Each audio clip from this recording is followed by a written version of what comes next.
¿Qué te regalaron los Reyes Magos el 6 de enero pasado? A ver, contame. ¿Qué regalo recibiste? Ah, bien, la factura de la luz, muy bien. ¿Qué más te trajeron los Reyes Magos por ahí? Ah, te afanaron los zapatitos. Bueno, no te preocupes, vendrán otros. ¿Cómo pasaste el Día de Reyes? Yo me enteré de que una semana antes o algo así del Día de Reyes, la policía detuvo a los Reyes Magos. No sé si te enteraste de eso. En este país sí que hemos perdido la fe. Hasta los Reyes Magos están presos. La corrupción llegó a niveles indecibles. Pobres, eran trabajadores, gente de alrededor de unos 50 años, o sea, no chicos, personas que eran contratadas por la Cámara del Juguete de Rosario. Y estaban con su atuendo, eran profesionales, porque vos viste que algunos Reyes Magos son medio truchos, resulta que se les levanta un poquito la frazada con la que usaron de túnica y ves las zapatillas Adidas y decir, no, estos tenían ropa profesional, espectaculares, con unas bolsas, todo maravilloso, y de pronto a una señora le desaparece el celular. ¿Y de quién sospecha? Esos tienen cosas en la bolsa, los Reyes. Bueno, en su desesperación, su enojo, frustración, se imaginó o alguno le dijo algo. El tema es que se vieron rodeados por 5 policías, después vino más refuerzo, como 10 policías rodeándolos, y ahí la imagen de Melchor, Gaspar y Baltasar contra la pared, estaban haciendo el cacheo de elementos. Por fin uno sacó, levantó la falda y ahí tenía el celular propio y dijeron, no tienen nada de ellos, vamos a la bolsa. Y se fijaron en la bolsa, había juguetes para repartir entre los chicos. Bueno, finalmente la policía los dejó, hubo uno ahí que gritó, aguanten los Reyes, y la gente, y se fueron los Reyes, pobrecitos, se les arruinó el día de trabajo. Así estamos, ¿no? Sospechamos de todo el mundo. Pero esta historia de los Reyes me hizo recordar, y las pasaron estos pobres hombres, qué mala experiencia tuvieron. Sin embargo, la mala experiencia que tuvieron, las cosas por las que pasaron, mejor dicho, los momentos difíciles por los que pasaron, no tienen nada que ver con los momentos difíciles que pasaron los magos del Oriente de los que nos habla la Biblia. Y quiero leerte todo un capítulo que habla de los magos del Oriente. No te preocupes que antes de las 3 de la tarde voy a terminar, así que tranquilo, no te hagas problema. ¿Vos te acordás cuando teníamos cultos de 2 horas, 2 horas y media? Nos íbamos 12:30, pero hay algunos impacientes que llegan a las 12:10 y ¡pum!, se van rápido, ¿no? A ver que no se le vaya a pasar los ravioles, ¿no? Bueno, no te preocupes, voy a terminar temprano, pero leemos Mateo capítulo 2, que nos habla de una maravillosa historia relacionada con los reyes del Oriente, o los magos del Oriente, mejor dicho. Cuando Jesús nació en Belén de Judea, en días del rey Herodes, vinieron del Oriente a Jerusalén unos magos, diciendo, ¿dónde está el rey de los judíos que ha nacido? Porque su estrella hemos visto en el Oriente y venimos a adorarle. Oyendo esto, el rey Herodes se turbó y toda Jerusalén con él, y convocados todos los principales sacerdotes y los escribas del pueblo, les preguntó Herodes, ¿no?, ¿dónde había de nacer el Cristo? Ellos le dijeron, en Belén de Judea, porque así está escrito por el profeta. Y tú, Belén, de la tierra de Judá, no eres la más pequeña entre los príncipes de Judá, porque de ti saldrá un guiador que apacentará a mi pueblo Israel. Entonces Herodes, llamando en secreto a los magos, indagó de ellos diligentemente el tiempo de la aparición de la estrella, y enviándolos a Belén dijo, id allá y averiguad con diligencia acerca del niño, y cuando le halléis, hacedmelo saber, para que yo también vaya y le adore. Ellos, habiendo ido al rey, se fueron, y aquí la estrella que habían visto en el oriente iba delante de ellos, hasta que llegando se detuvo sobre donde estaba el niño. Y al ver la estrella, se regocijaron con muy grande gozo. Y al entrar a la casa, vieron al niño con su madre María y postrándose lo adoraron. Y abriendo sus tesoros le ofrecieron presentes, oro, incienso y mirra. Pero siendo avisados por revelación en sueños que no volviesen a Herodes, regresaron a su tierra por otro camino. Después que partieron ellos, he aquí un ángel del Señor apareció en sueños a José y dijo, levántate y toma al niño y a su madre y huye a Egipto y permanece allá hasta que yo te diga, porque acontecerá que Herodes buscará al niño para matarlo. Y él despertando tomó de noche al niño y a su madre y se fue a Egipto. Y estuvo allá hasta la muerte de Herodes, para que se cumpliese lo que dijo el Señor por medio del profeta, cuando dijo, de Egipto llamé a mi hijo. Herodes entonces, cuando se vio burlado por los magos, se enojó mucho y mandó matar a todos los niños menores de 2 años que había en Belén y en todos sus alrededores, conforme al tiempo que había inquirido de los magos. Entonces se cumplió lo que fue dicho por el profeta Jeremías, cuando dijo, voz fue oída en Ramá, grande lamentación, lloro y gemido. Raquel, que llora a sus hijos, y no quiso ser consolada, porque perecieron. Pero después de muerto Herodes, he aquí un ángel del Señor apareció en sueños a José en Egipto, diciendo, levántate, toma al niño y a su madre, y vete a la tierra de Israel, porque han muerto los que procuraban la muerte del niño. Entonces él se levantó y tomó al niño y a su madre y vino a tierra de Israel. Pero oyendo que Arquelao reinaba en Judea en lugar de Herodes su padre, tuvo temor de ir allá, pero avisado por revelación en sueños, se fue a la región de Galilea y vino y habitó en la ciudad que se llama Nazaret, para que se cumpliese lo que fue dicho por los profetas, que habría de ser llamado Nazareno. En esta historia maravillosa del nacimiento de Jesús, vemos que los magos del Oriente estaban cumpliendo con una misión, pero que a su vez Dios tenía un plan. Tenemos que entender de que Dios tiene un plan con cada uno de nosotros, como lo tuvo con Jesús, lo tuvo con los salvados con Jesús, lo tuvo con los magos del Oriente, lo tuvo con Herodes, lo tuvo con los profetas, con cada uno de los que forma parte de su creación. Decile al de al lado, Dios tiene un plan con tu vida. Por ahí vos podés pensar y podés decir, no, pero ¿para qué va a tener un plan conmigo?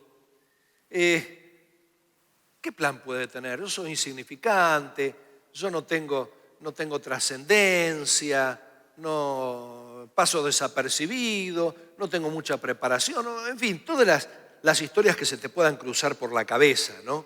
Te pueden cruzar montones de cosas por la cabeza, pero te cuento un ejemplo que quizás te ayude a entender que Dios tiene un plan con tu vida, aunque te cueste creerlo. ¿A cuántos les gustan las pinturas de arte? Yo las detesto. Me dan rabia. Porque cuando yo era chico, había solo 2 canales de televisión. Empezaban después del mediodía, a eso de las 2 de la tarde. Uno quería aprender a la mañana, parecía toda lluvia en el televisor. Quizás a partir de las 11 de la mañana estaba la señal de ajuste, que era todo un círculo que tenía unas líneas cruzadas, los números por ahí y un sonido. Así que me aburría, cambiaba de canal y en el otro canal. Y a las 3 de la tarde empezaba la novela El amor tiene cara de mujer. ¿Te imaginás? Me aburría. Aparte mi abuela acaparaba el televisor. No sé para qué, porque se quedaba durmiendo en la mitad de la novela. Así que yo hurtadillas cambiaba y estaba la otra horrible novela de las 3 de la tarde. Así que no tenía más remedio que mirar los libros de mi madre, y entre los libros ella tenía una serie de fascículos de una obra en la que se había suscrito, que se llamaba La Pinacoteca de los Genios. Y eran todas las obras de arte de todos los tiempos. Tiziano, Velázquez, bueno, Goya, todos esos. Bueno, así que estaba tan aburrido que cada tanto me tocaba el turno de ver y miraba paisajes, cosas. Tengo que reconocer que los pintores que hicieron estas obras, verdaderos genios, una capacidad, un estilo tan refinado, bueno, por algo llegaron a cierta trascendencia.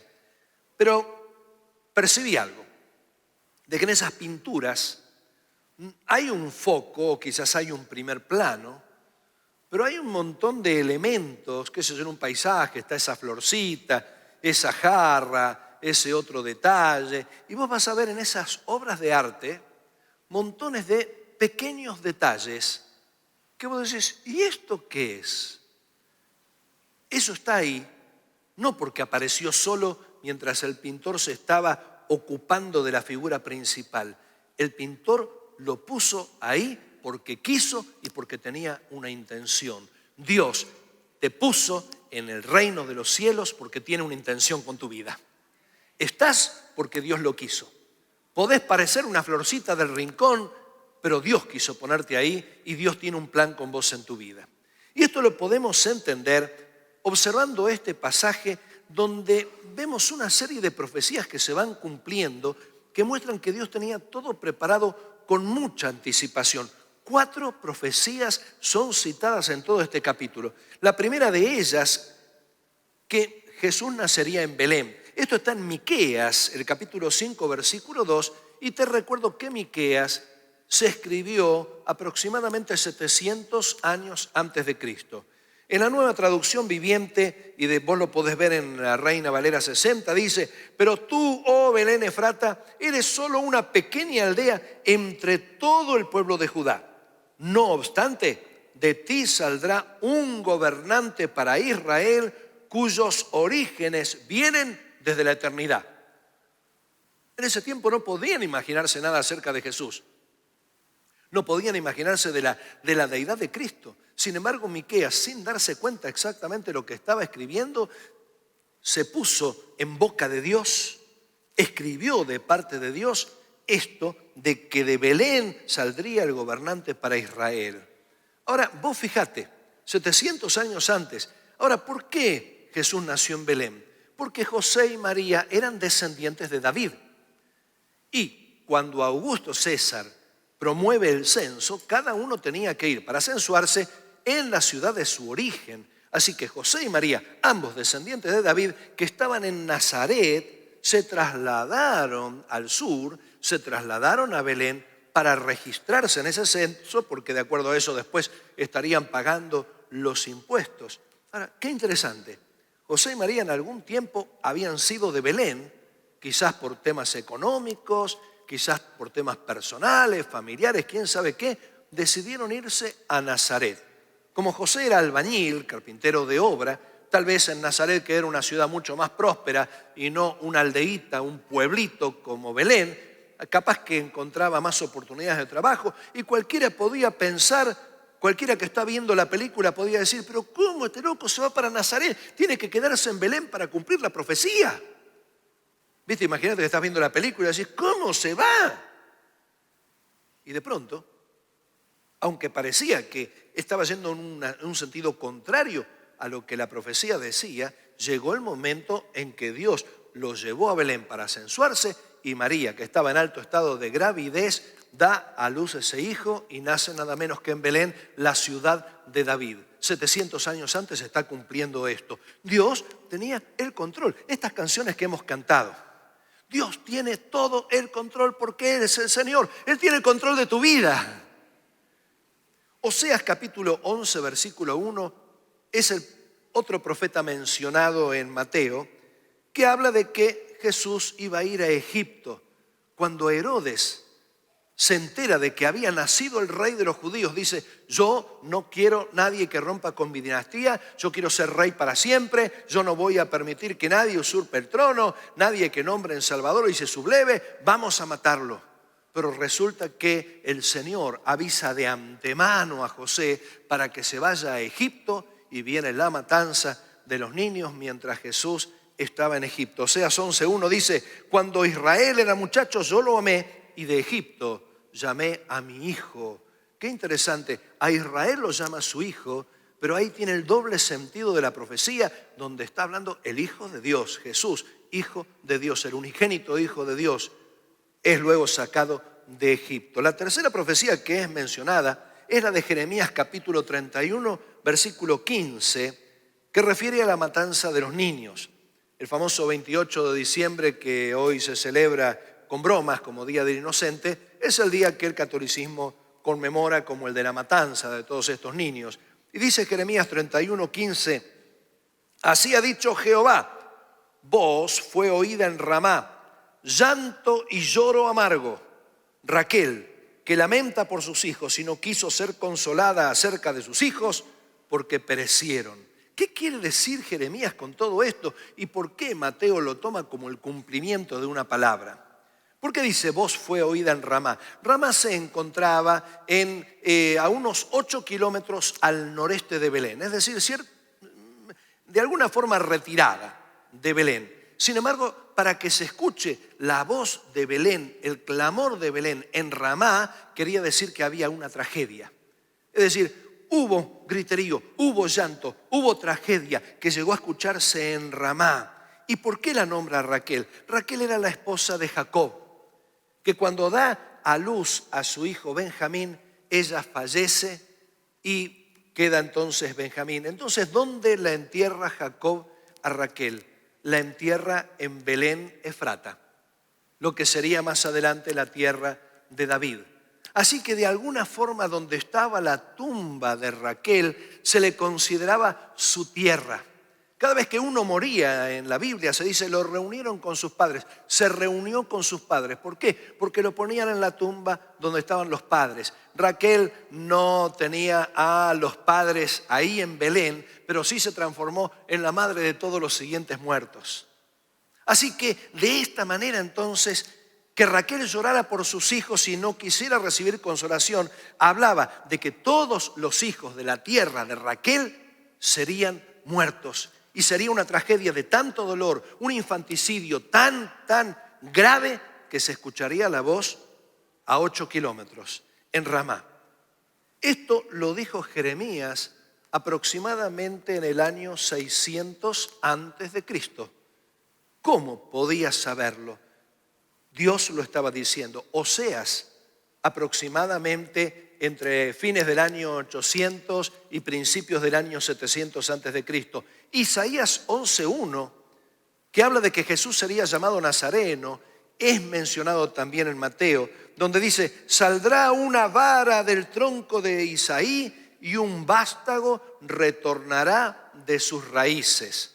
Y uno dice, ¿qué tiene que ver esto? Bueno, Isaí tenía 7 hijos, de los cuales el último de ellos era David. Así que en lugar de nombrar a David, poéticamente lo nombra a Isaí, el padre de David, el apellido, el que apellida a David, y nos dice que saldría una vara del tronco de Isaí y un vástago, es decir, un brote, nacería de las raíces de Isaí. Ahora, esta palabra vástago en hebreo es la palabra nacer. Y de ahí nazareno, Nazaret y nazareno. Es como que leyéndolo en hebreo diría, saldrá una vara de la familia de David y un nazareno saldría de la familia de David.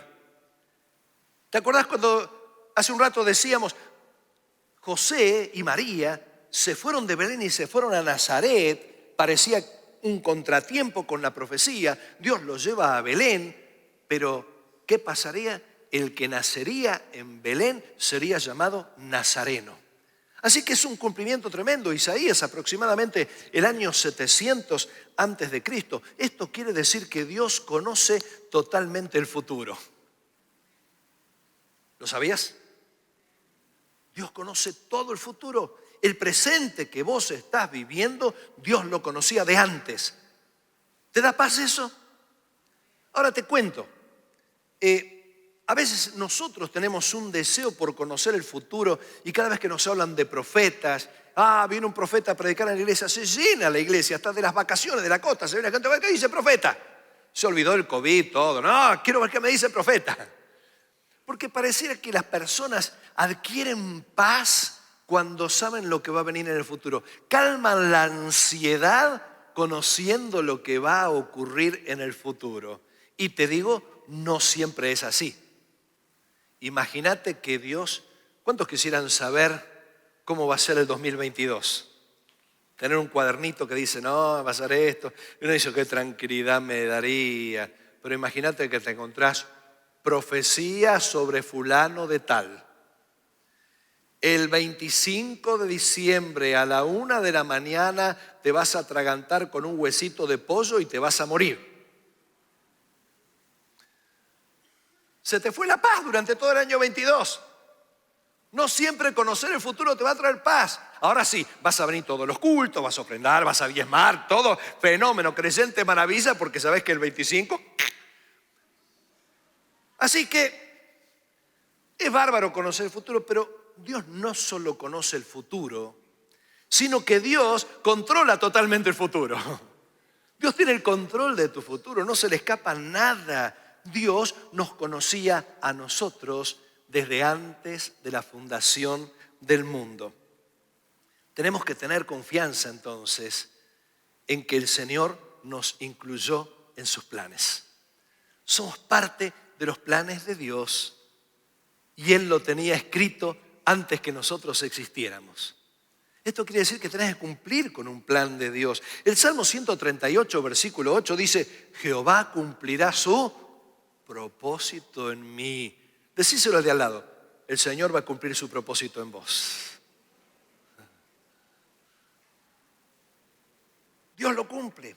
Efesios, el capítulo 1, versículo 11 dice: en Él, hablando de Jesús, asimismo tuvimos herencia, habiendo sido predestinados conforme al propósito del que hace todas las cosas, según el designio de su voluntad. Según el propósito fuimos predestinados. Dios tiene un propósito, Dios tiene un plan, te asignó una misión. Tenemos una misión, tenemos un plan, tenemos un propósito. Mejor dicho, Dios lo tiene con nosotros. Romanos capítulo 8, versículo 28, dice: y sabemos que a los que aman a Dios, todas las cosas les van para la mona.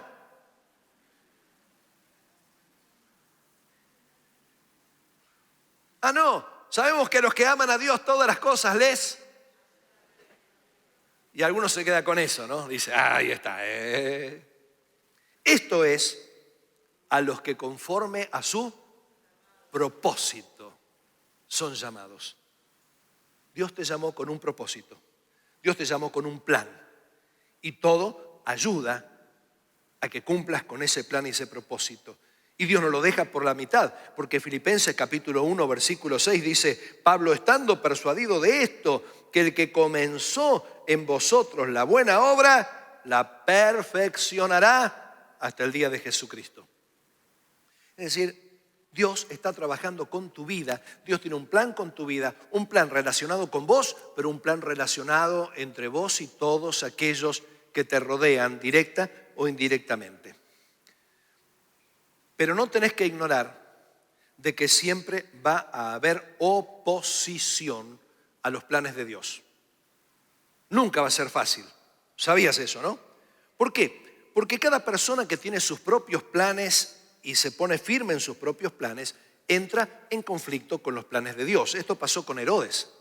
El plan de Herodes era vivir para siempre, reinar para siempre, que su dinastía fuera la que siempre reinase, y estaba muy afanado en todo esto, al punto que cuando sentía que alguien podía serrucharle el piso como el Salvador, el rey de los judíos, inmediatamente intentó matarlo. Hubo tribulación, hubo clamor, hubo tragedia, causó problemas, porque el plan privado de Herodes entraba en conflicto con el plan general de Dios.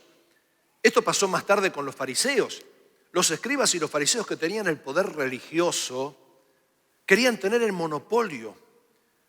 Porque claro, el liderazgo religioso tenía ciertos beneficios, entonces la mejor manera de tener mucha clientela era tener el monopolio de la verdad. Yo soy el único que tiene la verdad. Vengan a mí, yo les voy a enseñar la verdad, dependen de mí. Y Jesús terminó diciendo: ustedes recorren mar y tierra para hacer un prosélito, y cuando lo encuentran lo hacen 100 veces más digno del infierno.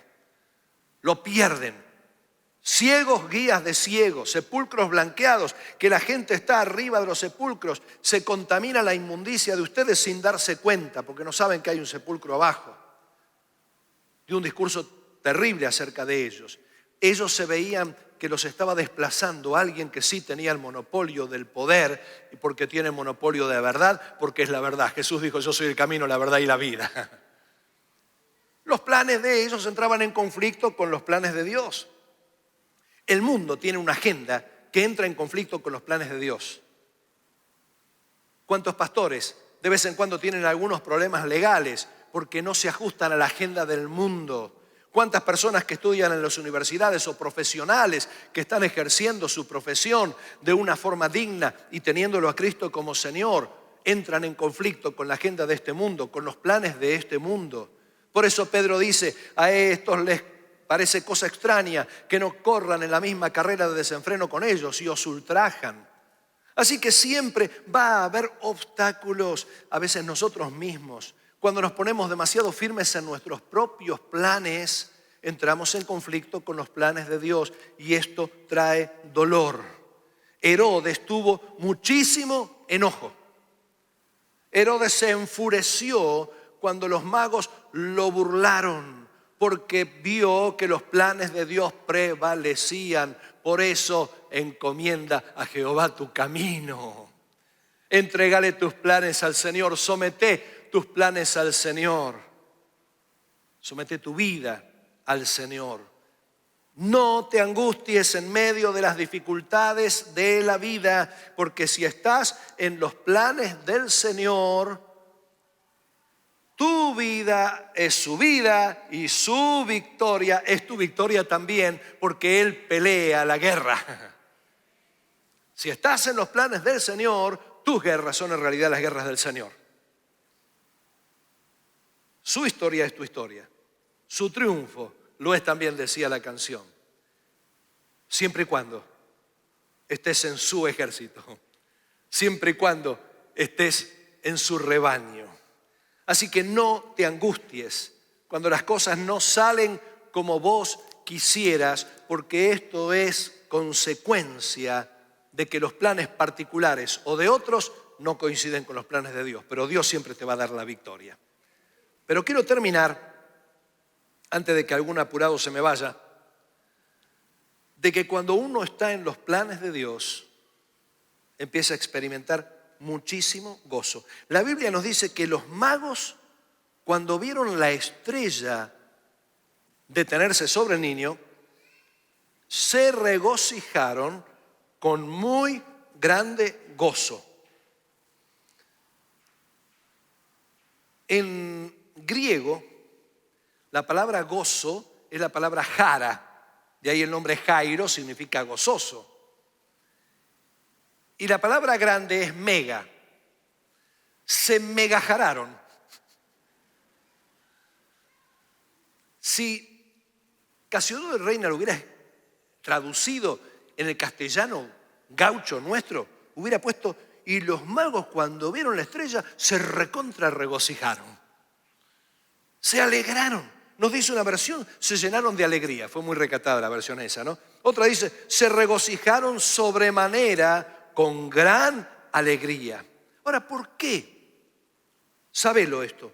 Cuando vos estás dentro de los planes de Dios, el resultado es tener alegría y gozo. Mega regocijarte.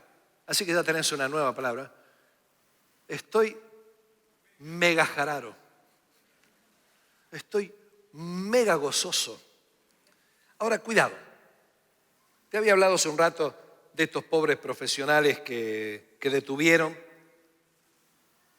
No fue nada en comparación con las dificultades que pasaron los magos del Oriente. Se calcula que ellos venían de la tierra de Babilonia, la tierra donde unos 500 años antes Israel había estado cautivo, y seguramente muchas esperanzas y muchas profecías bíblicas habrán sido transmitidas de los esclavos israelitas a los amos caldeos y se habrán transformado en leyendas, y unos 500 años después estos magos del Oriente habrán combinado sus artes astrológicas, porque no es que eran magos como el mago Gus, ¿no?, que hace aparecer las cosas por ahí. No. Eran una mezcla de astrólogo y astrónomo. En aquel tiempo no había diferencia entre médico y curandero, no había diferencia entre astrólogo y astrónomo porque no había conocimiento. Ahora, esto no quiere decir que la Biblia apruebe la astrología. Seguro, no consultes al horóscopo. Por lo menos nosotros los de Escorpio no creemos en estas cosas. No le hagas caso porque el destino del universo está en las manos de Dios, que está más arriba de las estrellas. Pero Dios les habló a ellos en su propio idioma para que se entienda que no nacía un hombre cualquiera y local, sino que nacía alguien de trascendencia mundial. Y por eso de más allá de la tierra de Jesús, vieron la estrella de Él. Una estrella que guiaba a todo el mundo, no una estrella que guiaba a una comarca. Ahora, estos hombres que vinieron de ahí tuvieron que recorrer al menos unos 3.000 kilómetros. ¿Sabes lo que es caminar una travesía de meses y meses, casi 2 años? Pero esto es lo peor, ¿eh? Caminar 2 años sin saber cuándo, cómo ni con qué se encontrarían. Simplemente, el rey de los judíos, el rey del universo, acaba de nacer, vamos a buscarlo. Y vamos siguiéndole la estrella, pero cuidado, nosotros sí tenemos los evangelios que cuentan la historia, ellos no tenían nada. ¿Sabes lo que es? ¿Dónde será? ¿Será acá?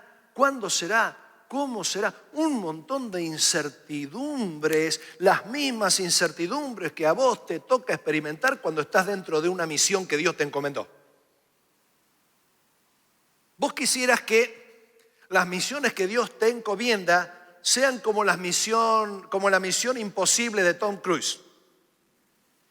Este papel se destruirá en 10 minutos. Pero ya sé dónde tengo que ir. Ya sé con quién me tengo que encontrar. Lo tengo todo claro. En la cabina telefónica, ahí me dicen el siguiente paso. No. Incertidumbre tras incertidumbre. Mes tras mes. Así son los planes de Dios. Porque a veces nosotros quisiéramos que los planes de Dios duren lo que dura una serie de televisión, que empieza y termina. Tenían solo una parte de la promesa de Dios, solo una parte, y tuvieron que caminar muchos meses con solo una parte de la promesa hasta que se encontraron con la otra parte, que era la que proporcionaban las Escrituras.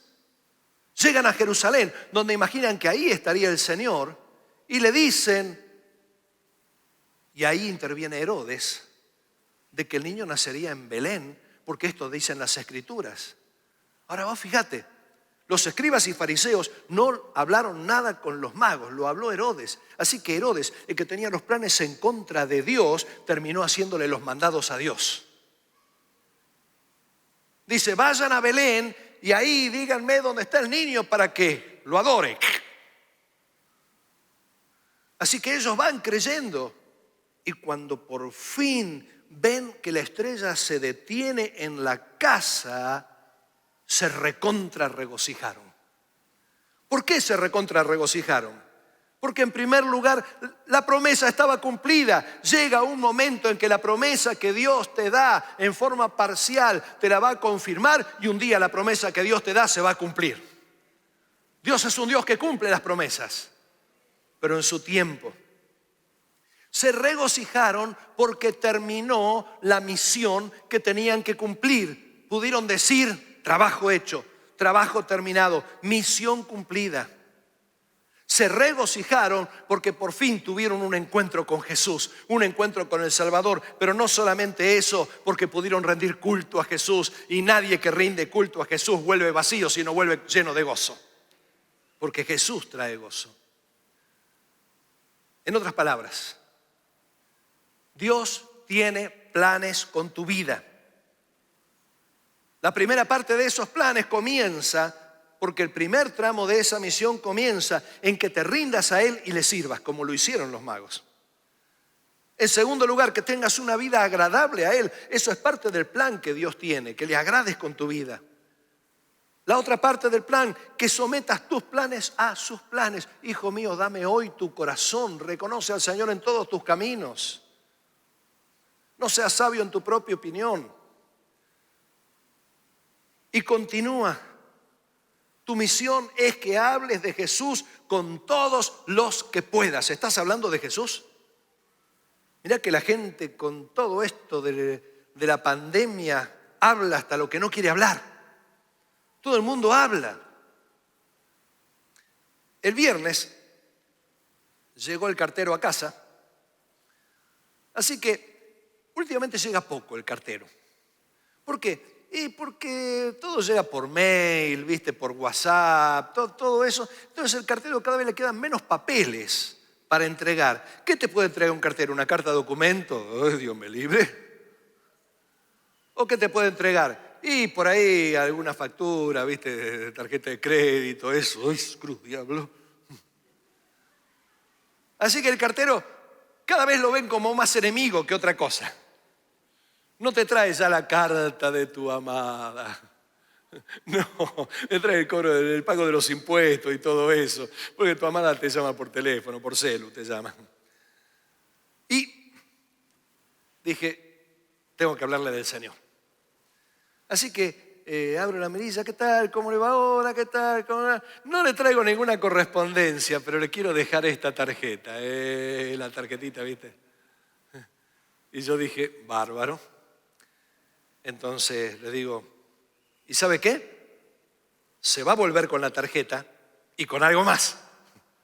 Ya estaba poniendo contento, así que agarré la billetera, dije, vamos a dar una generosa ofrenda a este hombre y ya ahí después lo tengo, aunque sea por cortesía, me va a tener que escuchar el Evangelio.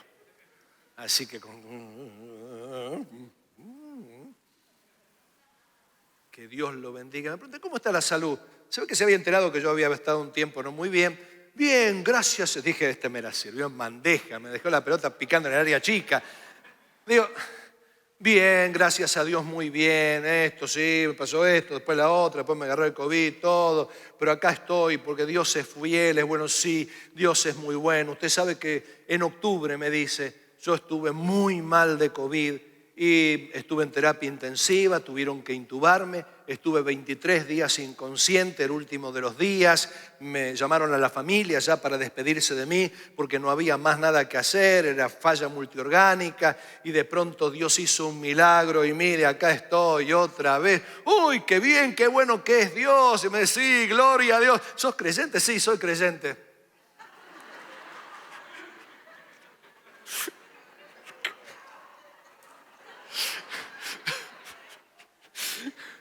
Yo que me sentía un mártir, Señor, por amor a ti y a tu palabra. Y es creyente. Con gozo, se lo di, porque dije, qué lindo, bendecimos a un hermano. Pero ¿sabes qué me dijo este hombre? Me dijo, y desde ese momento, si Dios hizo este milagro es porque tiene un plan conmigo. Yo no sé todavía cuál es, pero yo me propuse que cada vecino al que le llevo correspondencia le voy a hablar los milagros que Dios hizo en mi vida. ¡Oh! No necesitas que Dios te saque de una grande para entender que Dios te llamó con un propósito. Te va a tocar enfrentar de todo, encima luchas y largas esperas en travesías interminables. Pero va a llegar el día en que vas a ver la victoria de encontrarte con el propósito del Padre cumplido en tu vida. Y estarás listo entonces para cumplir con la siguiente misión. Y acá viene lo bueno. Vos decís, ¿cómo puedo darme cuenta que estoy en una misión de Dios, en un plan de Dios? Sencillo. Cada circunstancia de tu vida tenés que verla como una nueva misión. Te toca estar en el hospital, tenés una nueva misión. Te toca estar en la comisaría denunciando un robo, tenés una nueva misión. Te toca trabajar de rey mago y que la policía te tenga contra la pared, estás en otra misión. Te encontrás con una persona en una sala de espera, estás con una misión. Sufrís una pérdida importante, estás también con una misión. En esta mañana quiero que oremos juntos, pero que nos sometamos a la poderosa mano de Dios. Que nos sometamos a su misión. Cerrá tus ojos por un momento, inclina tu rostro. Gracias que ninguno apurado se cayó en la tentación. Y dije de que la primera parte de la misión es rendirte al Señor. Entregarle tu vida y tus planes al Señor. Entregarle tu corazón al Señor. Ser de Él. Y yo no sé cuántos vinieron por primera vez, me costó darme vuelta para mirar bien, pero capaz que venís por varias veces y todavía no tomaste la decisión de ponerte en el primer tramo de la misión. Es decir, quiero ser de Jesús. Quiero que Él perdone mis pecados. Quiero estar dentro del cuadro de Dios. Quiero estar dentro de los planes de Él. Quiero que Él me use, pero quiero experimentar el perdón de los pecados por el sacrificio de Jesús. Quiero empezar de nuevo. Quiero tener una nueva vida en Jesús. Si esta es tu petición y tu decisión en este mediodía, te invito a que levantes tu mano y luego vamos a orar por todos los que levantaron la mano generalmente. Dios bendiga a esa persona que levantó su mano. Dios te bendiga ahí también. Dios te bendiga, Dios te bendiga, Dios te bendiga acá. Alguien más, Dios te bendiga por allá atrás. Alguien más, no veo más. Dios te bendiga aquí. Dios te bendiga. Vamos a orar al Señor. Padre querido, gracias por ser un Dios que conoce el futuro y que tiene control del futuro, que tiene control del presente y que obviamente es Señor del pasado. Señor, gracias por ser todo. Señor, en esta mañana, habiendo visto tus cuidadosos planes, nos llenamos de alegría, pero de más alegría todavía, sabiendo que tenés planes con nosotros. ¿Viste las manos que se levantaron? Te pido que entres en los corazones de estas personas, que transformes sus vidas y que empiecen esa fascinante aventura de tenerte en el corazón y empezar a ser utilizados por tus planes. Señor, pone tu mano sobre cada uno y te pedimos que pongas tus manos sobre todos nosotros. Queremos someternos a tus planes, que nuestros planes no interfieran con los tuyos, porque vos sos nuestro Señor, que tenés todo el control. Gracias porque aún en medio de la oposición y las dificultades, nuestras guerras son en realidad las tuyas y en medio de ellas tu victoria es nuestra victoria. Gracias porque tus promesas se cumplen aunque pase un tiempo. Tus promesas son infalibles. Gracias, Señor. En el nombre de Jesús. Amén. Que Dios les bendiga. Tengan un hermoso domingo.